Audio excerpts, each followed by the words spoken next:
फल जो होता है, कहते हैं अगर किसी व्यक्ति के यहाँ लक्ष्मी की कमी होती है, संपदा की कमी होती है, जिसके यहाँ पैसा नहीं आता, धन नहीं आता, तो बेले का जो फल होता है, बेलपत्री का जो फल होता है, उस फल के गूदे को,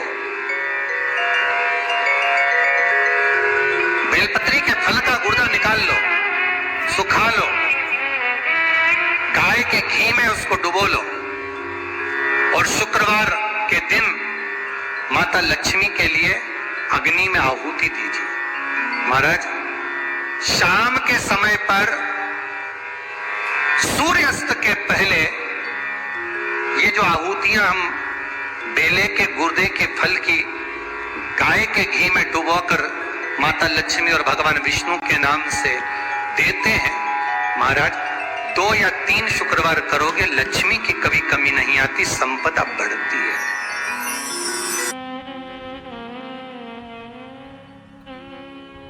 एक राजा के मन में आया कि व्यक्ति जब मरता है तो मरने के बाद उसका होता क्या? उसने अपने नगर में सूचना कर दी सबको कि जाओ, कोई ऐसा व्यक्ति हो जो मुझे बता दे कि मरने के बाद होता क्या है, तो उसको मुंह मांगा धन दिया जाएगा।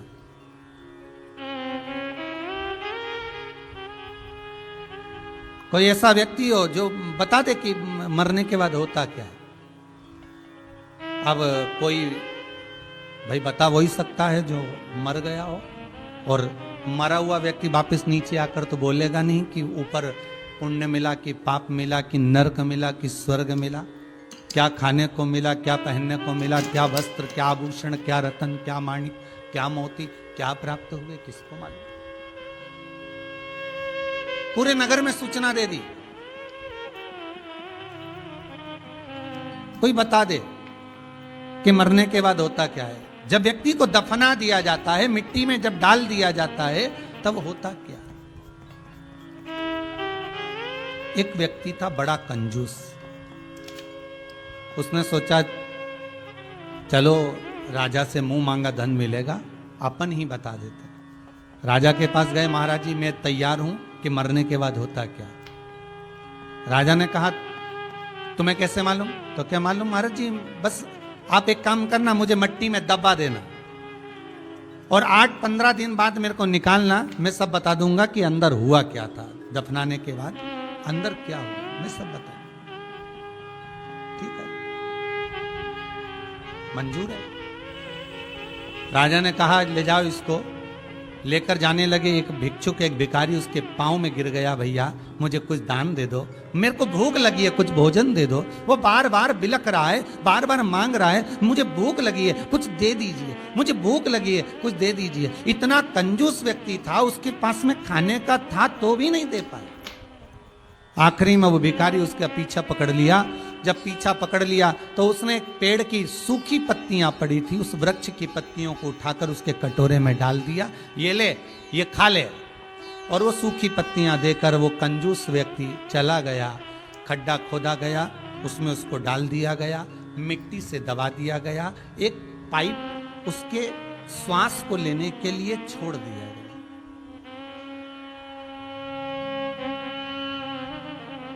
एक पाइप उसके श्वास लेने के लिए छोड़ा गया। 3-4 दिन निकल गए। 5वें दिन एक सांप उस पाइप में प्रवेश करने लगा। अब इसको भय लगने लगा कि अपन तो मरे। बताओ, राजा ने पूछा था कि मरने के बाद होता क्या है, अब बताएगा कौन। अब अपन तो मरने चले, अगर मर गए तो बताएंगे कैसे, और नहीं बता पाए तो धन मिलेगा कैसे, और मरे अलग, करा क्या जाए।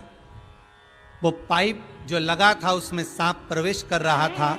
इस व्यक्ति ने पड़े पड़े देखा कि सांप उसमें प्रवेश कर रहा है, पर कुछ सूखी पत्तियां, वृक्ष की पत्तियां उस सांप के आड़े आ रही हैं, सांप को अंदर प्रवेश करने नहीं दे रही हैं, सांप अंदर प्रवेश कर नहीं पा रहा है, और वो पत्तियां उसको अड़चन डाल रही हैं। उस पत्तियां उसके सामने आकर खड़ी हो जाती है। सांप फिर आने का प्रयास करता है, पत्तियां फिर रोक देती हैं। सांप फिर आने का प्रयास करता है, पत्तियां फिर रोक देती हैं। 8-10 दिन निकल गए, इसको बाहर निकाला गया। राजा ने पूछा बताओ मरने के बाद होता क्या है। उस कंजूस व्यक्ति ने कहा मरने के बाद केवल इतना ही होता है, हमारे प्राण छूटते समय केवल इतना ही होता है कि जो हमने धर्म करा होता है, जो हमने दान करा होता है, जो हमने भजन करा होता है, जो हमने पुण्य करा होता है, जो हमने सत्कर्म करा होता है, वो हमारे आड़े आकर सामने खड़ा हो जाता है और काल हमारे को ग्रास करने वाला होता है। पर हमारा भजन, हमारा दान, हमारा पुण्य, हमारा सत्कर्म, हमारा स्मरण, हमारा भगवत नाम हमारे सम्मुख में होता है, हमारा कीर्तन हमारे सम्मुख में होता है। कई लोग कहते हैं महाराज जी कि शंकर की कथा सुनने पर तो दुख नहीं आना चाहिए, कष्ट नहीं आना चाहिए। हम भी कहते हैं बिल्कुल नहीं आना चाहिए।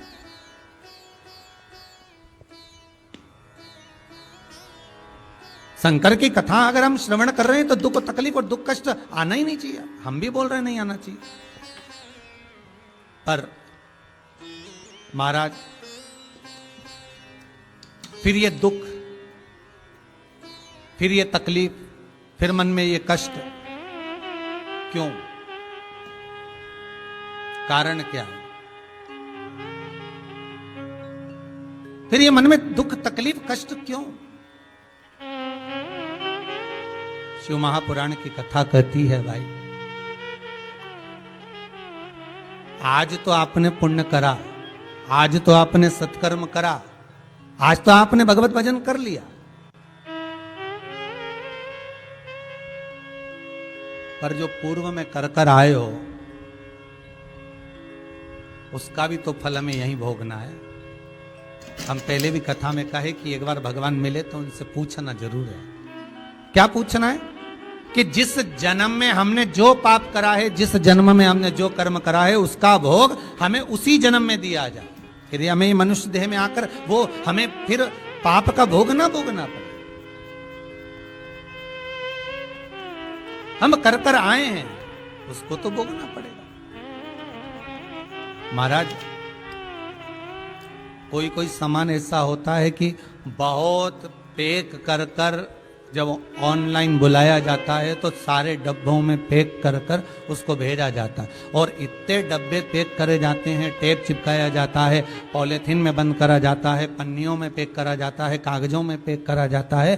पैक करने के बाद उसको जब धीरे धीरे कर कर उसकी पैकिंग को हटाया जाता है, और उस पैकिंग को हटाने के बाद फिर हमारे पास में जो वस्तु तैयार होकर सामने जो सामान हम निकालना चाहते हैं वो प्राप्त होता है। अर्थात उसको खोलने में, उसको निकालने में कितनी पैकिंग होती है, उसको समाप्त करना पड़ता है, निकालना पड़ता है। जो वस्तु हमने बुलवाई है वो वस्तु हमारे सामने सम्मुख में आ पाती है। उसी तरह ये हमारा मन है, उसी तरह ये हमारी चित्तवृत्ति है, उसी तरह ये हमारा मन कहीं काम, कहीं लोभ, कहीं विषय, कहीं आसक्ति, कहीं तृष्णा, कहीं वासना, इतना पैकिंग का सामान एकाग्रित रहता है। और उस पैकिंग के सामान को, काम को, लोभ को, विषय को, आसक्ति को, तृष्णा को हटाते हटाते हटाते हटाते तब जाकर हम कहीं इस मन को परमात्मा तक लेकर जाते हैं, तब हमको कहीं परमात्मा के चरणारविंद प्राप्त हो पाते हैं। बहुत कठिन।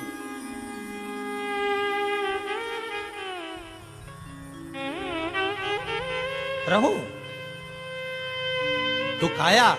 कई लोग कहते महाराज जी हमने शंकर जी का भजन करा है, हमने शिव का स्मरण करा है। आपकी कथा में सुना था कि शंकर का भजन करने वाला दुख नहीं पाता, शिव का स्मरण करने वाला दुख नहीं पाएगा। पर शंकर की कथा तो कहती है ना महाराज कि पूर्व में जो करा गया है, भगवान शिव पार्वती से कर रहे हैं कि पूर्व में जो कर करा है उसका भोग तो भोगना पड़ेगा।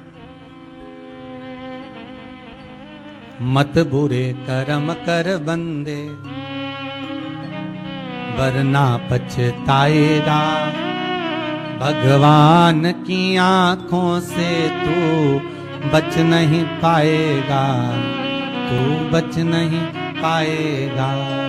अरे ओ अज्ञानी मत कर नादानी। बहुत मुश्किल है। हाँ, अपने अपने घरों में सुन रहे हैं। मेरा फिर निवेदन है, ये कथा नहीं है, ये महामृत्युंजय भगवान शिव का वो प्रसाद आपके घरों में इस टीवी चैनल के माध्यम से, फेसबुक यूट्यूब के माध्यम से पहुंच रहा है ऑनलाइन। ये भगवान शंकर की केवल कथा नहीं है, भगवान शिव की केवल कथा नहीं, ये शंकर की अमर वाणी, अमृतमय वाणी आप तक पहुंच रही है। और मेरा आप सबसे, जितने भी श्रोता भाई बहन कथा सुन रहे हैं, उन सबसे निवेदन है कि घर में रहकर इस कथा का स्मरण, घर में रहकर इस कथा का मनन चिंतन 7 दिन घर में बैठकर संपूर्ण परिवार के साथ, और अगर परिवार के लोग भी ना बैठे तो अपनी टीवी की आवाज का वॉल्यूम थोड़ा सा बढ़ा कर रखना, जिससे घर के एक एक कमरे में कुछ पॉजिटिव एनर्जी पहुंचे। शंकर का कुछ मंत्र, शंकर का कुछ शब्द, शंकर के कुछ श्लोक, शंकर का कुछ अनुमोदन, शंकर का कुछ नाम स्मरण हर एक के कक्ष में, हर एक के कमरे में एक तरंग की तरह, जैसे पूजन वाले स्थान पर आरती करते समय, मंदिर में पूजन करते समय एक कलश में, एक बाटकी में, एक पात्र में, एक पंच पात्र में, एक कलश के अंदर जल भरकर रखा जाता है। और वो जल भरकर रखने के बाद जब आरती पूर्ण हो जाती है तो आरती पूर्ण होने के बाद सब पर छीटा जाता है। उसको छीटने का कारण क्या होता है? उस जल को छीटा क्यों जाता है? उस जल को छीटने का कारण क्या होता है? कि हमारे मंदिर में हम जितनी आराधना करते हैं, पूजन करते हैं, अर्चना करते हैं, सेवा करते हैं, भगवान की चाकरी करते हैं, जितनी देर बैठकर हम भगवान का भजन करते हैं, जितने लोग आकर भगवान का नाम लेते हैं, मंत्र जपते हैं, स्मरण करते हैं, उनके मंत्र का प्रभाव उस पानी में, उस जल के पात्र में जो जल भरा होता है, उस जल में वाणी की तरंग द्वारा प्रवेश कर जाता है।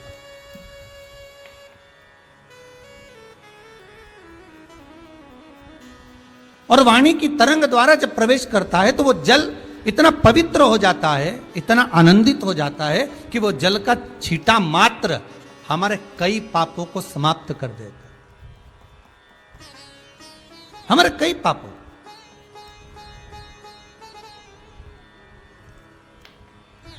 ना जाने कितने पाप हमारे अपने आप समाप्त हो जाते। केवल इसलिए निवेदन करूंगा कि ये कथा ना समझे, ये समझ लो कि इस कोरोना महामारी में कुछ अमृत भगवान शंकर स्वयं प्रदान कर रहे हैं कि आपके घर में अगर शिव महापुराण की कथा चल रही है तो ये अमृत तत्व ही दे रहे हैं। शिव महापुराण की कथा अगर पहुंच रही है तो अमृत तत्व को ही देने वाली है। इसलिए बार बार निवेदन है महाराज, इस कथा को सहज ना ले।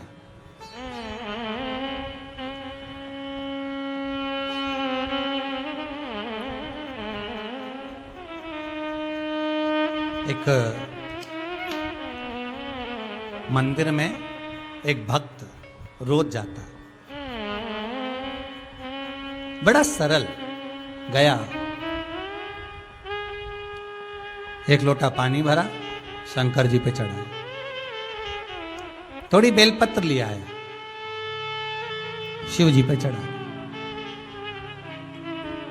थोड़े पुष्प लेकर आ गए, शंकर भगवान पर समर्पित।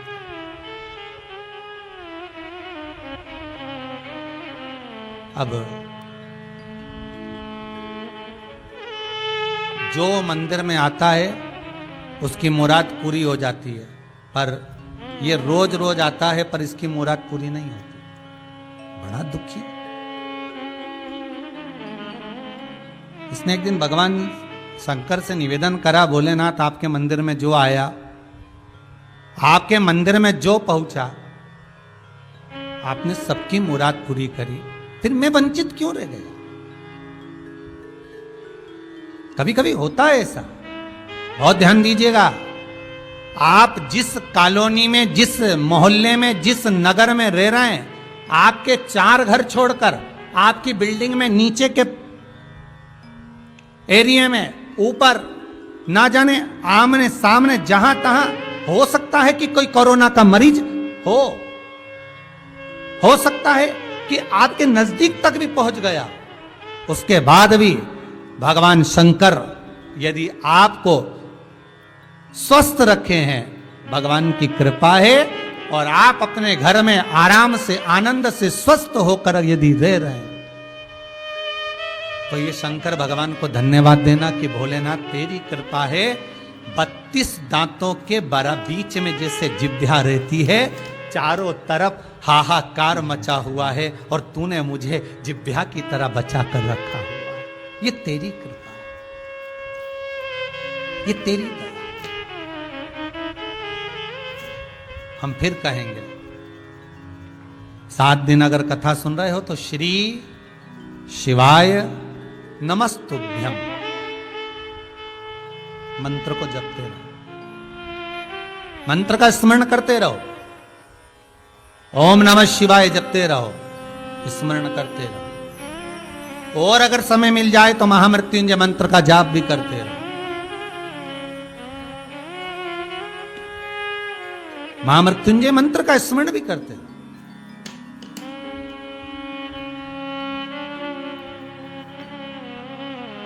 और भगवान का नाम स्मरण जब हम करें, महाराज शिव शिव शिव शिव रट ले रे बंदे, जीवन है बस थोड़ा, दौड़ा जाए रे समय का घोड़ा,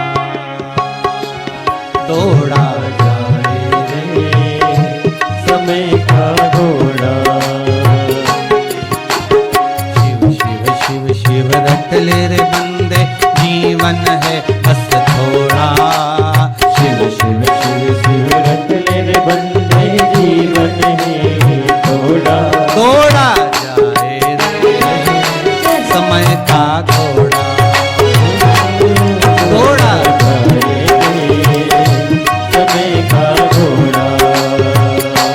भाव से दोनों हाथ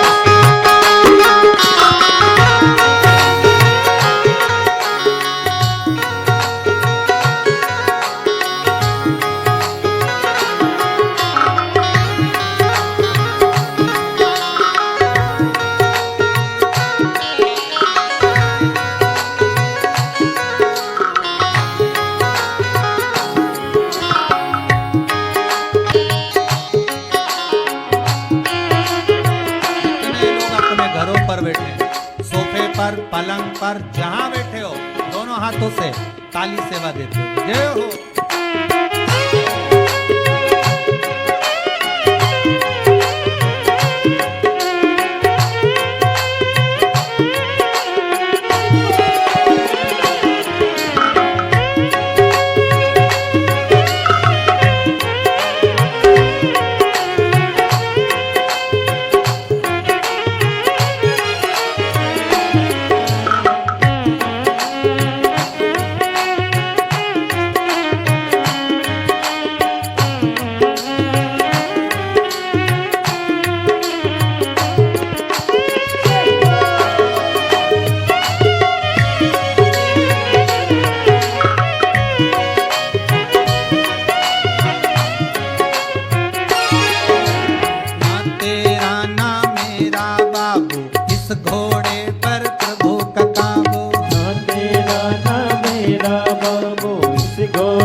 ये भगत शिव जी से कहते हैं कि प्रभु तुम्हारे दरबार में जो आता है सबकी मुराद पूरी हो जाती है, पर मैं रोज आता हूं मेरी मुराद ही पूरी नहीं होती। कारण भोलेनाथ कुछ ऐसी कृपा करो कि मेरा भी, मैं इतना भाव से आपको जल चढ़ाता हूं, मैं इतने भाव से आपको बेलपत्री चढ़ाता हूं, मैं इतने भाव से आपको नमन करता हूं, मैं इतने भाव से आपका आदर करता हूं, सम्मान करता हूं, सत्कार करता हूं, आपको चंदन लगाता हूं, दूध दही शहद का लेपन करता हूं, उसके बाद भी दुख में। भगवान शिव कुछ नहीं बोले। शंकर भगवान भगत के दरवाजे पर आज कमंडल लेकर, चिमटा लेकर, राम नाम जपते हुए भगवान शिव एक साधु के वेश में पहुंच गए। भगत के दरवाजे पर गए, आवाज लगाई, भगत, अरे ओ भगत, अरे ओ भगत, ए भगत।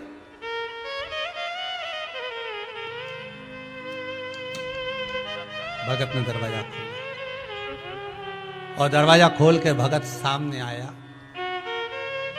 तुम कौन? शंकर भगवान बोले, मैं शिव।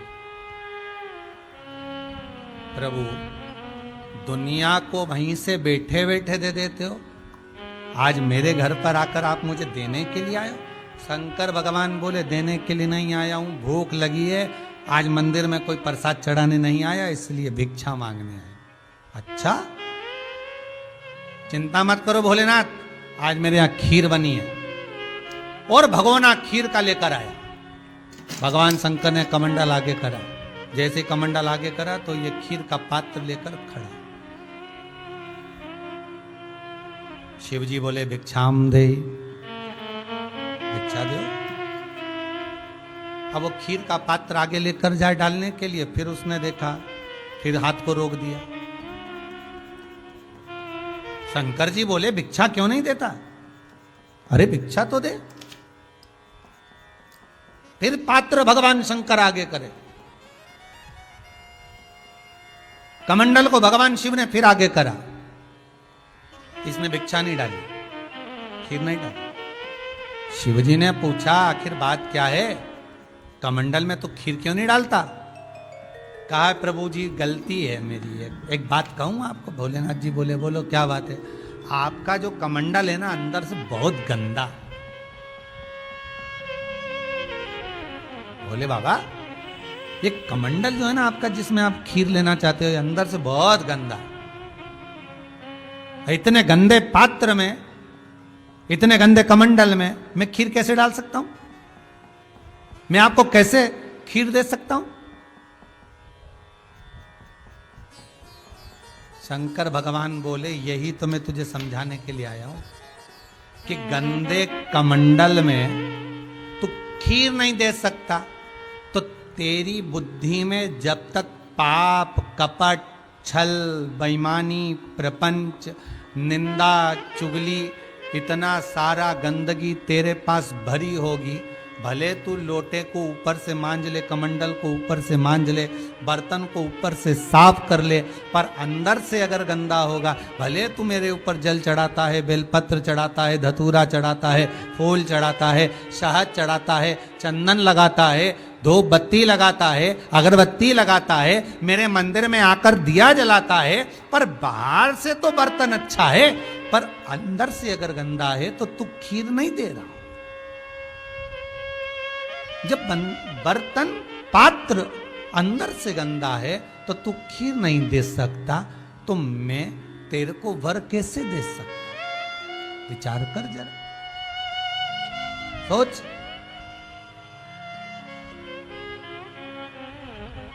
जब अंतिम क्षण आता है ना, अंतिम क्षण,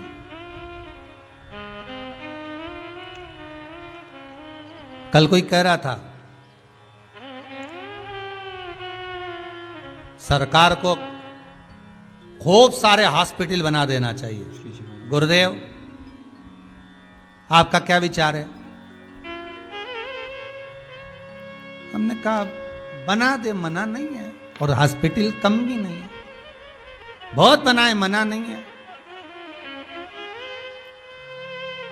पर निवेदन है, हॉस्पिटल बनने से ज्यादा जरूरी है आप अपने बच्चों को इतना प्रबल बनाएं कि इसको हॉस्पिटल जाने की जरूरत ही ना पड़े।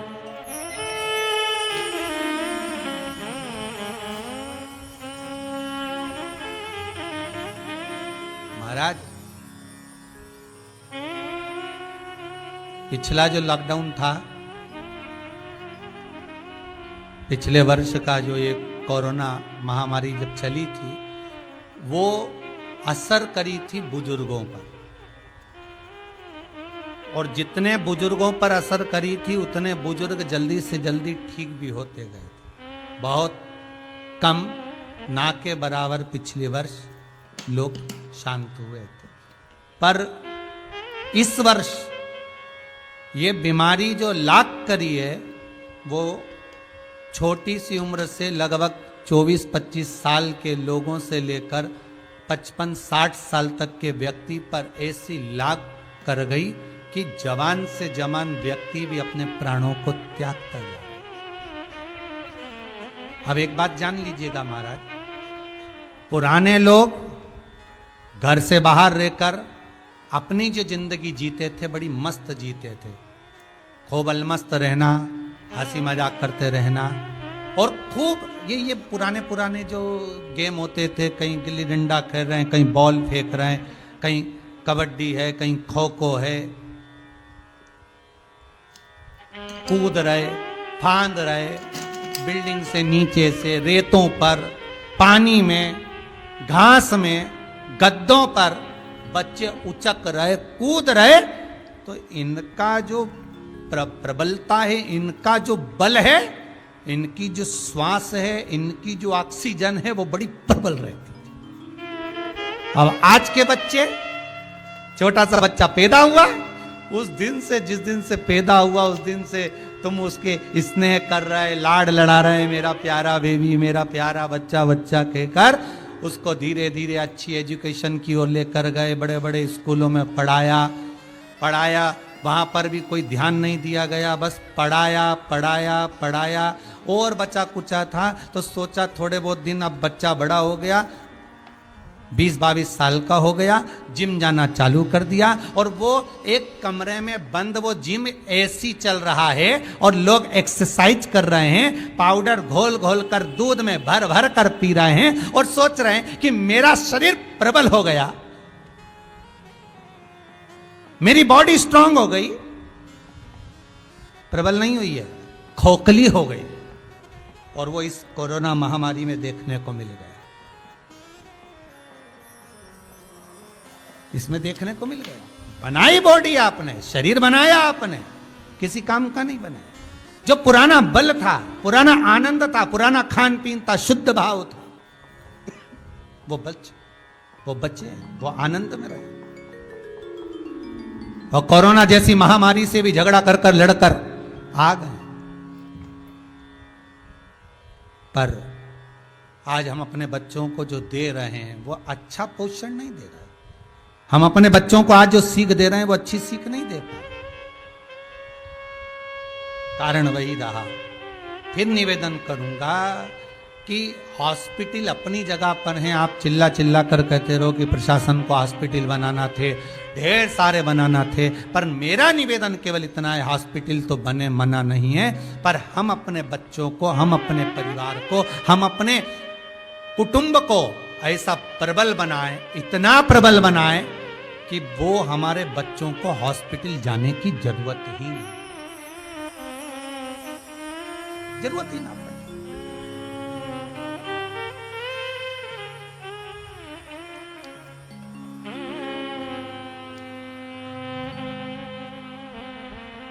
इतना पूरे शहरों में जाकर तो देखिए जरा, मुंबई चले जाओ, पूना चले जाओ, इंदौर, भोपाल, ग्वालियर, झांसी, दिल्ली, बड़े बड़े शहरों में जाकर देखिए, कहीं वन तो मिलेगा ही नहीं। वृक्ष तो मिलेंगे ही नहीं, सब काट दिए और सारे वृक्ष काट दिए। अब ऑक्सीजन की कमी पड़ी, पूरा भारत हिल गया। ऑक्सीजन चाहिए, ऑक्सीजन चाहिए। कथाओं में पहले भी कहते हुए आए थे कि मरते समय व्यक्ति कर्जे में लदा लूम होकर मरता है। हर व्यक्ति जो मरा है वो कर्जा लेकर मरा है।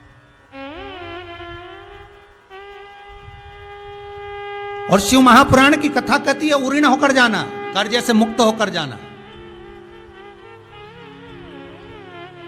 एक प्रकृति का ऋण हर व्यक्ति के माथे पर रहता है। जब वो मरता है तो लकड़ियों के ढेर पर जलता है।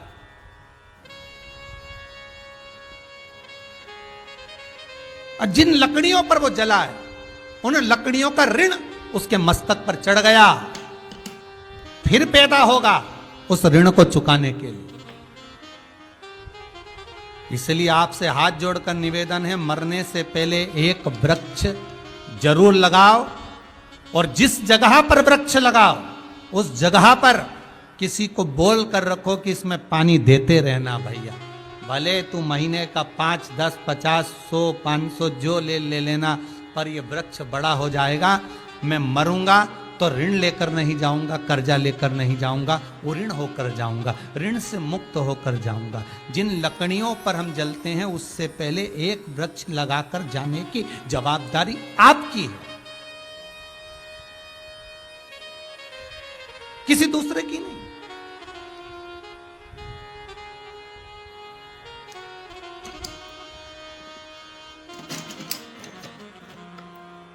हम जब ये कुबेरेश्वर धाम में बेलपत्री के पौधे लगा रहे थे तो कई लोगों ने कहा महाराज जी इतने सारे बेलपत्री के पौधे, इतने सारे शमी के वृक्ष क्यों लगाना, यहां कोई और भी वृक्ष, ये आप पीपल के लगा दिए, आम के लगा दिए, कहीं छोटे छोटे फूल के लगाओ, गुलाब के फूल के लगा दो पौधे, थोड़े बहुत गेंदा के फूल के लगा दो, थोड़ा चमेली के फूल के लगा दो। इस कुबेरेश्वर धाम में जब अच्छे अच्छे फूल के पौधे लगेंगे तो जितने लोग यहाँ दर्शन करने आएंगे उनको गार्डन का आनंद आएगा। गार्डन की मूलता फूल के पौधे से नहीं होती है हमारा।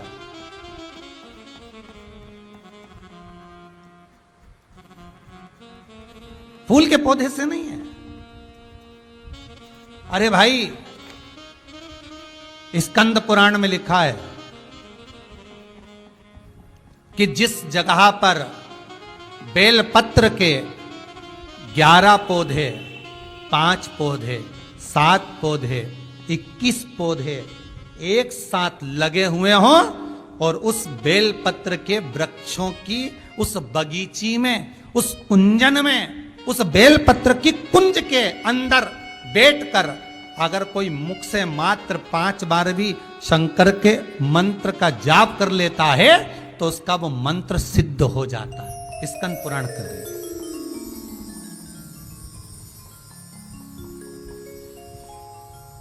कोई साधारण है क्या? कितनी प्रकृति की महत्वता हमारे यहां शिव महापुराण में कही महाराज जी, कितनी प्रकृति की महत्वता कही।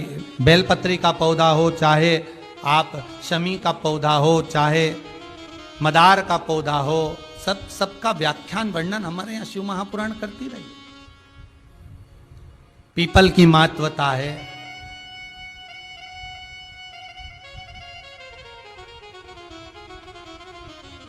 क्यों हमारे हिंदू धर्म में वृक्षों की पूजन कराई गई? क्यों हमारे हिंदू धर्म में इन नदियों की, तालाब की, सरोवर की, वृक्षों की आराधना क्यों कराई गई? क्योंकि प्रकृति को बचाने वाले, रोग को मुक्त करने वाले, बीमारी को हरने वाले यही होंगे, यही प्रकृति, यही वृक्ष, यही गौ माता, यही जलाशय, यही वायु।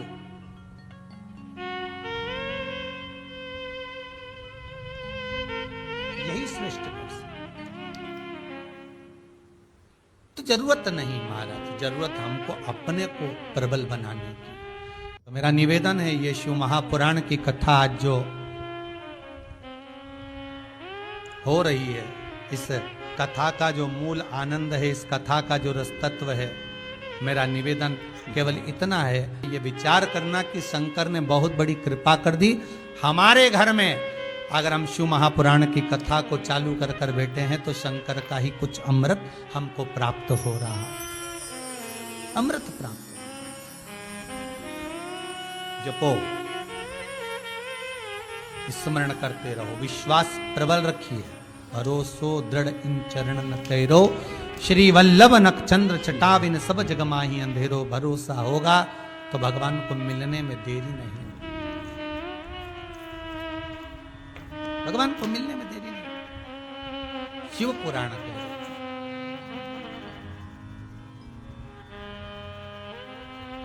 महाराज 24,000 श्लोक इस शिव महापुराण में है। 12 संहिताओं में इसको बांटा गया है, 12 खंड करके। हम तो कहेंगे ये 12 संहिता नहीं, ये शंकर जी के 12 शिवलिंग का ही एक प्रमाण है।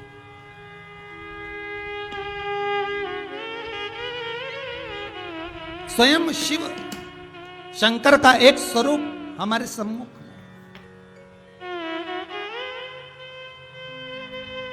ये भगवान शिव को पाने का एक आनंदमय तरीका है।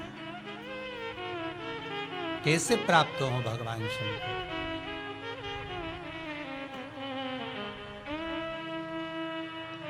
कैसे प्राप्त?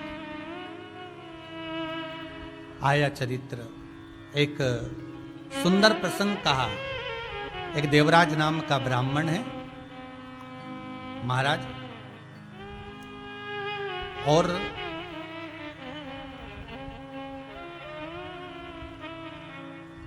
वो देवराज ब्राह्मण जिसकी बुद्धि में, जिसके भाव में कभी भगवत भजन है ही नहीं।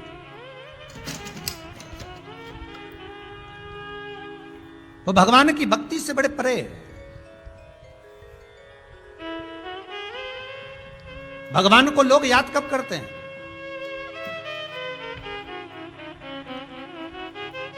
जब थोड़ा सा दुख आ गया,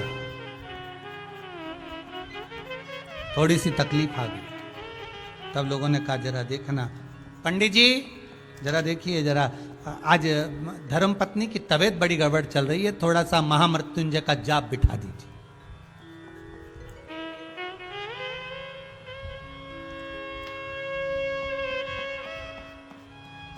बिठाओ जरा जाप। अब देखिएगा जरा, वो दरवाजे पर बारात आकर खड़ी हो गई। हलवाई ढूंढने के लिए गए। क्या ढूंढने गए? हलवाई। काय के लिए? बारात आ रही है, 500 बाराती हैं, क्या करना है? हलवाई ढूंढ के लाओ। किस लिए? भोजन बनवाना है, 2-4 तरह का मीठा बन जाएगा, नमकीन बन जाएगा। अच्छा। कोई ने पूछा, जब तुम्हारे यहां बारात आने वाली थी, तुम्हें मालूम था कि बारात आएगी, तो फिर हलवाई क्यों नहीं करा? अरे बहुत हलवाई पड़े हैं साहब, इतने हलवाई ढेर पड़े, कोई भी मिल जाएगा, मीठा कोई भी बना देगा, 500 आदमी का ही तो है। और बारातियों के भोजन के लिए हलवाई ढूंढने के लिए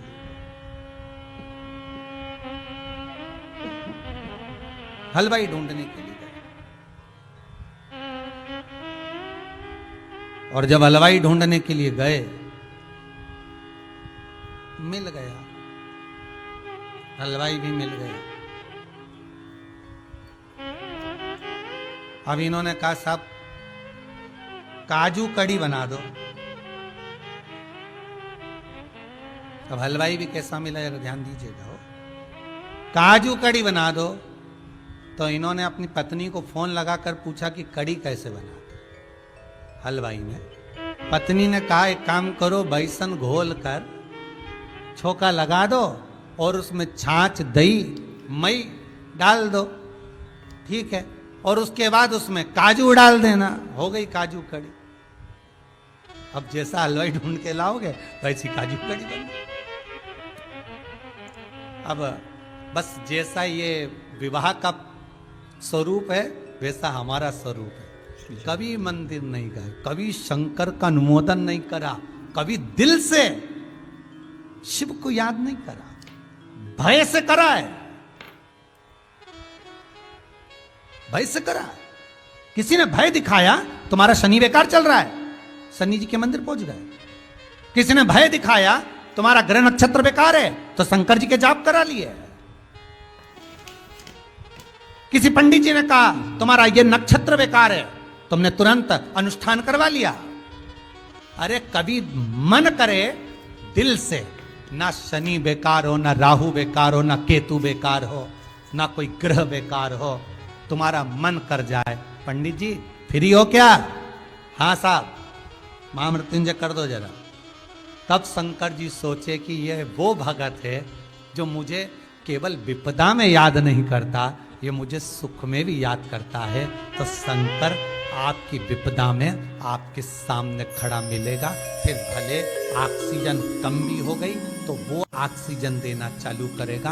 वेंटिलेटर की जरूरत नहीं पड़ेगी, वो खुद हाथ में उठाकर रखेगा, वो खुद।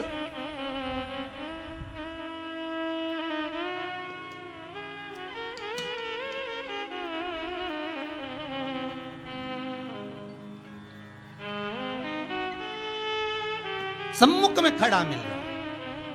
पर हमारी आदत है, हम जब दुख आया, तकलीफ आई, कष्ट आया, थोड़ा सा बीमारी आई, रोग आया, तब याद करा पंडित जी जरा देखो ना हमारे ग्रह बेकार चल रहे हैं, जरा सा देखो बहू को एकदम बुखार आ रहा है, 3-4 दिन हो गए और लग रहा है ऐसा कि जांच के लिए डॉक्टर बोल रहे हैं, अब आप बताओ क्या करें। पंडित जी बोले अब क्या कर सकते हैं, महामृत्युंजय का पाठ करवा लो। महामृत्युंजय का पाठ भी करा। फिर वही वाली बात आ गई, ये काली कुतिया कुएं में जाकर गिर गई, मर गई, बदबू मार रही है। गांव के लोग इकट्ठे होके पंडित जी के पास गए, महाराज जी बताओ काली कुतिया कुएं में गिर गई, गांव में एक ही कुआं, 7 जात का आदमी पानी पीता है और वो कुआं बदबू मार रहा है। पंडित जी बोले काम करो, सत्यनारायण जी की कथा करवा। कथा कर भाई, बदबू नहीं गई। यज्ञ करवाया, बदबू नहीं गई। अनुष्ठान करवाया, बदबू नहीं गई। भंडारा करवाया, बदबू नहीं गई। गांव के लोगों ने सोचा कि इस कुएं को तो किसी का श्राप लग गया, इसलिए इसकी बदबू नहीं जा रही, कुएं को छोड़ो, दूसरा कुआं खुदवाएंगे। दूसरे कुएं को खुदवाने की तैयारी करी। एक संत का आगमन हो गया। गांव के लोग संत के पास जाकर बोले गुरुदेव, गांव में एक ही कुआं, 7 जात का आदमी पानी पीता है, एक काली कुतिया उसमें आकर गिर गई, बदबू मार रहा है। हमने सत्यनारायण की कथा, यज्ञ, अनुष्ठान, दान, पुण्य सब कुछ करा, ब्राह्मण भोज भंडारा सब कुछ करा, पर कुएं की बदबू नहीं गई। संत बोले कुएं में से कुतिया निकलवाई, बस महाराज यही नहीं करवाया, बाकी का सब करवा। संत बोले अरे भाई, कुएं में से कुतिया निकाल कर बाहर फेंक देते, पानी को उलीस देते, दूसरा पानी आता तो बदबू नहीं मारता।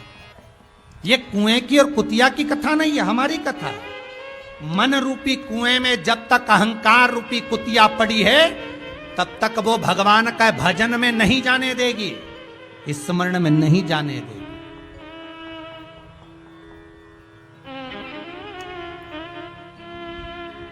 बहुत कहते थे दुनिया के लोग,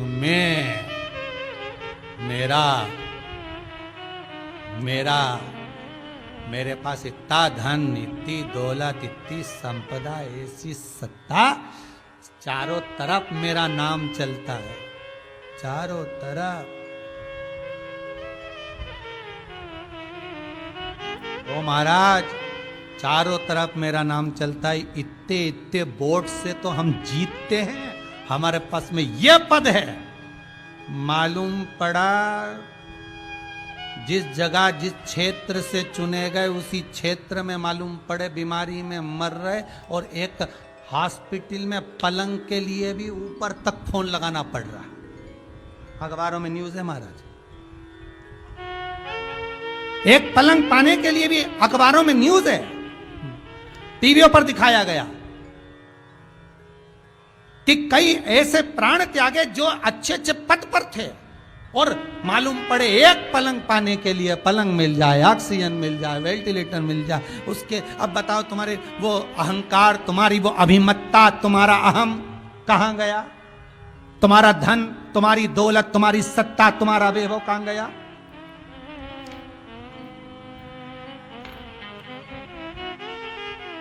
कहां गया?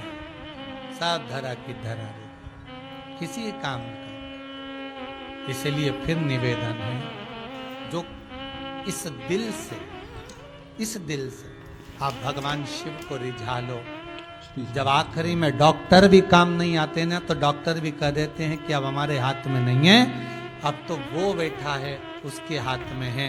फिर निवेदन करूंगा, ब्रह्मलोक के देवता हैं भगवान ब्रह्मा, वैकुंठ के देवता हैं भगवान विष्णु, और इस मृत्यु लोक का अगर कोई देव है तो वो देव अधिदेव महादेव है, उसके सिवाय कोई नहीं। उस शंकर को रिझा लो।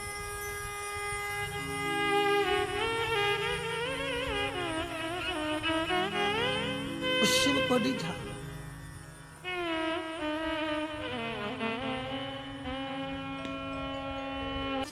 आकाश जी और निशा जी, राजगरिया परिवार को मैं बहुत बहुत धन्यवाद देता हूं।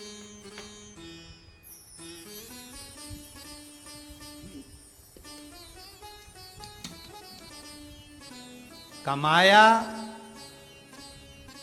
जोड़ा, यहीं पे छोड़ा।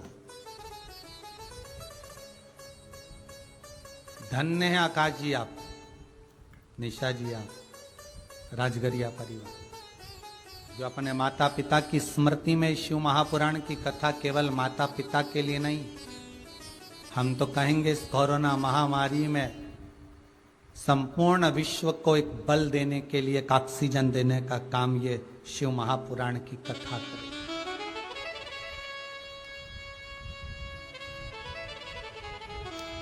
बल दे।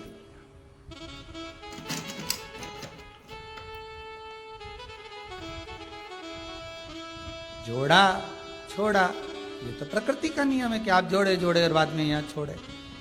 कौन पूछा फिर? कितना रुतबा, कितना अहंकार, कितना अभिमान, दौलत का, धन का, वैभव का था, सब पड़ा की पड़ा रह गया। यहां तक कि आग लगाने वाले भी अपने नहीं आए, उठाने वाले भी एक कोने में पड़े रहे, केवल मोबाइल पर ओम शांति लिखकर भेज दिया और तुम अकेले शमशान में जलते रहे।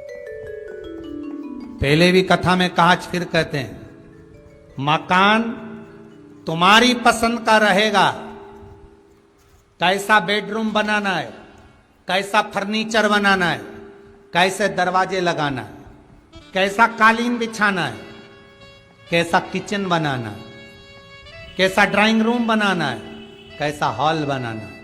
मकान तुम्हारी पसंद का होगा, पर मसान मेरे शंकर की पसंद का होगा कि कौन से मसान में जलेगा।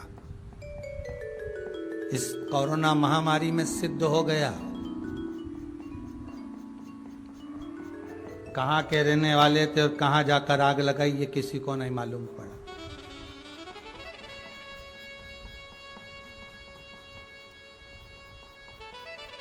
और अभी भी कुछ नहीं गया। फिर निवेदन करते हैं, हर श्वास में शिव है। अगर लॉकडाउन लगा है, तुम्हारा शहर बंद है, मंदिर के दरवाजे बंद हैं, आप मंदिर नहीं जा सकते, आप शहर में कहीं तीर्थ में नहीं जा सकते, आपको कहीं जाना भी नहीं, आपको कहीं नदी स्नान आदि कहीं नहीं जाना।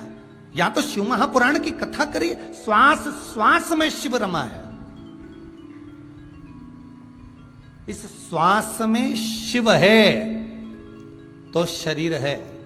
श्वास में से शिव निकल गया, अर्थात ये शरीर में से श्वास निकल गई, शिव निकल गया, तो केवल शव रह जाएगा। इसलिए निवेदन है, कहीं मत जाओ, घर में रहो, इस श्वास रूपी शंकर का अनुमोदन करो, श्री शिवाय नमस्तुभ्यम का जाप करो, ओम नमः शिवाय जपते रहो, बाबा से प्रार्थना करते रहो, भगवान कृपा करना, कृपा करुणा कर। देवराज ब्राह्मण है, ब्राह्मण कुल में जन्मा है देवराज, पर जन्म ले लेना एक अलग प्रसंग है, पर उस मनुष्य देह को पा लेना एक अलग प्रसंग है। मानव का शरीर मिल जाना ये तो भगवान की कृपा है कि मिला है। और उस मानव देह को प्राप्त करने के बाद अगर भगवान के भजन से वंचित रह गए तो उस मानव शरीर की कोई महत्वता नहीं, उस मानव शरीर की कोई मूलता नहीं है।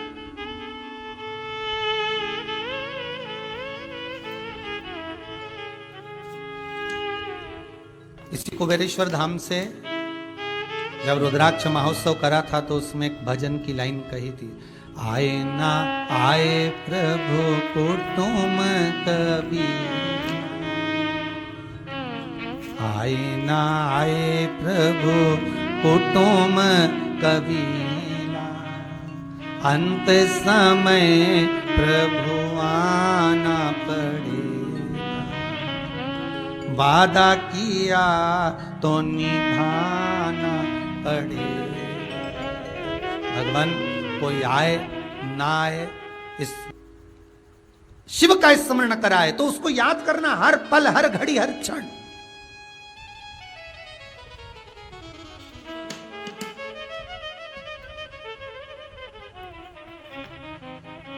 कोई आए ना आए पर मेरा शंकर।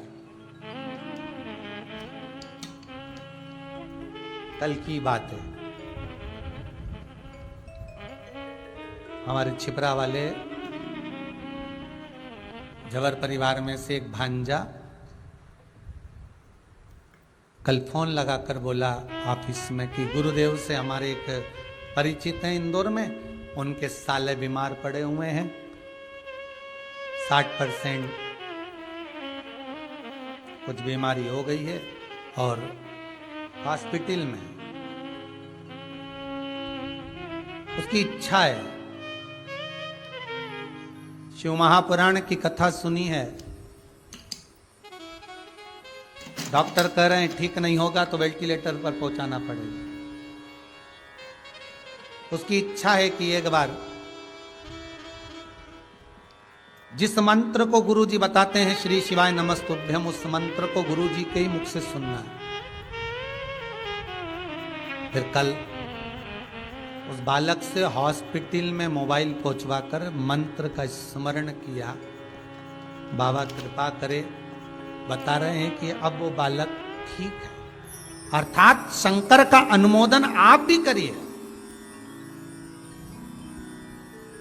कोई रिश्तेदार, कोई नातेदार, कोई कुटुंब, कोई कबीला, तुम कितना भी तुम्हारे पास में धन होगा, दौलत होगा, सत्ता होगी, चाहे तुम्हारे पास में कोई सा भी पद होगा, कोई काम नहीं आएगा। आएगा तो मेरे अंत समय में शंकर ही काम। आए ना आए प्रभु कुटुम कभी, अंत समय प्रभु आना पड़े, वचन दिया तो निभाना पड़े। जो वादा किया है, हे शंकर, हे त्रिकालदर्शी, हे कैलाशी, हे अविनाशी, हे शंभु, बस इतनी कृपा कर दो कि हम तुम्हारा भजन, हम तुम्हारा चित्त वृत्ति धारण करते रहे। ये मनुष्य की जो देह मिली है, मानव का शरीर मिला है, केवल भगवत भजन के लिए मिला है। हम भूल गए तुम।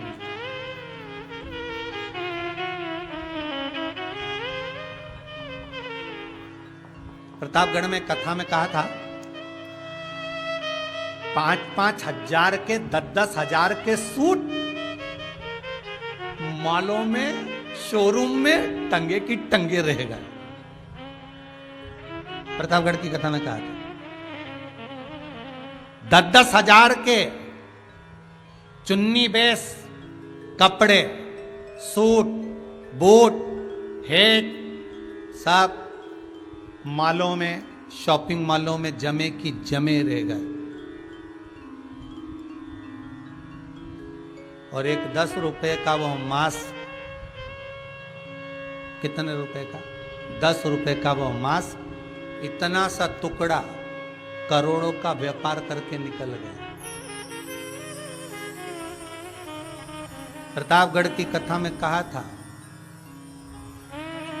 बड़ी बड़ी होटलों में लोग जिस कुनकुने पानी को गर्म पानी में नींबू निचोड़ के हाथ धोते थे,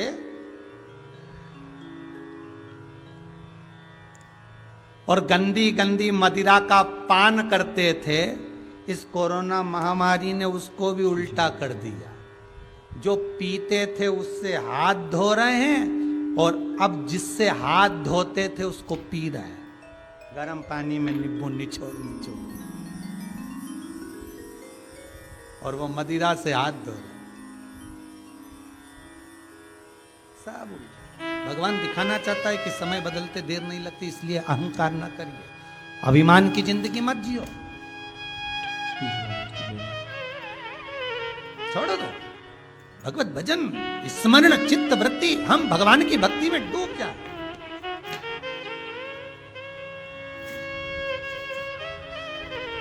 और इस कोरोना महामारी से भी अगर हमारा शरीर बचा हुआ है और भगवान आपको अगर जीवित रखा है तो उसको धन्यवाद देना, साधुवाद देना कि तेरी कृपा से बचाऊं, और ये शरीर, ये मन, सब कुछ तेरा है।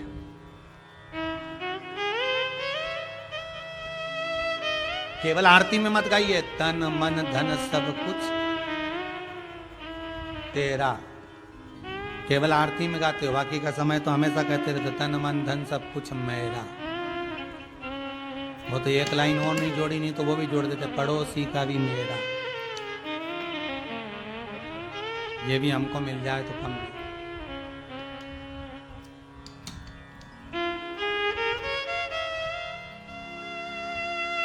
मेरा मेरे पास रहने दो, जो दूसरे का वो ला कर दो। क्या करे धन महाराज। सज धज के जिस दिन मौत की सहजादी आएगी, न सोना काम आएगा न चांदी। सब पड़ा। देवराज ब्राह्मण होकर ब्राह्मण कर्म से वंचित, हम अपने कर्म से वंचित ना हो। मनुष्य की देह मिली है, भगवत भजन के मिली है। माता के गर्भ में जब उल्टे लटके हुए थे, दोनों मुष्टिकाएं बंद थी, भगवान से प्रार्थना करी थी, हमें माता के गर्भ से बाहर निकाल दो, हम भजन करेंगे, भजन करेंगे, भजन करेंगे। जैसे ही माता के गर्भ से बाहर निकले, हम तो भोजन करेंगे, भोजन करेंगे, भोजन करेंगे। भजन गायब हो गया, भोजन चालू हो गया, और 3 बार भोजन भजन, एक बार और उसमें भी उलझन आती है बार बार। थोड़ी देर रिमोट लेके बैठे ही थे टीवी देखने के लिए, आस्था चैनल लगाया ही था कथा सुनने के लिए। सियोरवारा महाराज आ रहा होगा, आज ऑनलाइन कथा चालू हुई है, उड़ीसा वाले करवा रहे हैं राउकेला से। तो मन में सोचा था रिमोट लेके बैठेंगे, और कथा चालू हुई, आधा घंटा चली, मालूम पड़े ऐसी हवा चली, लाइट ही चली। मन बनाकर बैठे थे, चित्तवृत्ति को रमा कर, और चलाओ। फिर कह रहा हूं, अमृत की तरह यीशु महापुराण की कथा। घर में चला रहे हो तो वॉल्यूम तेज कर दो, सारे घरों में उसका संचार होना चाहिए, हर कमरे में, हर जगह पर। जिस अन्न को खाओ उसमें भी कथा का संचार होना चाहिए, जिस पानी को पियो उसमें विष्णु महापुराण का मूल मंत्र का संचार, श्री शिवाय नमस्तुभ्यम का, ओम नमः शिवाय का, महामृत्युंजय का संचार होना चाहिए। जिस दवाई को हम खा रहे हैं वो भी हमें इस कथा के माध्यम को सुनकर खा रहे होंगे, तो वो अमृत का काम करे। ये कथा केवल कथा नहीं है, विष्णु महापुराण की कथा एक ऑक्सीजन का काम करे।